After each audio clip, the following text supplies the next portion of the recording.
Janë luajtur gjatë fundjavës ndeshjet e fundit të sezonit të rekut të Superligës në basketbol për meshkuj.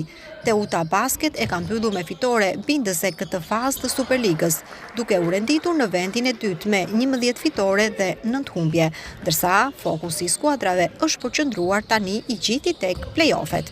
Ditën e shtunë në Pallatin e Sportit Ramazan Jala në Durrës, në orën 18 është luajtur ndeshja mes Teuta Basket dhe ekipit të Kamzës, ndeshje që ka qenë testi i fundit për djemtë e detit përpara fazës së play-offit. Teuta kori një fitore më së të merituar, pasi gjithë ndeshja u komandua nga Dursakët dhe përfundoi me rezultatin 107-65. Në këtë ndeshje u dalluan Powell me 33 pikë dhe kapiteni i skuadrës Kristi Gorea me 25 pikë.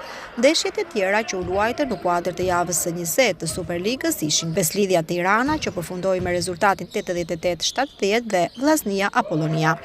Deri në këtë fazë të Superligës, renditja e skuadrave është Beslidhja 39 pikë, Teuta 31 pikë, Tirana 28 pikë, Vllaznia 26 pikë dhe Kamza Basket 24 pikë.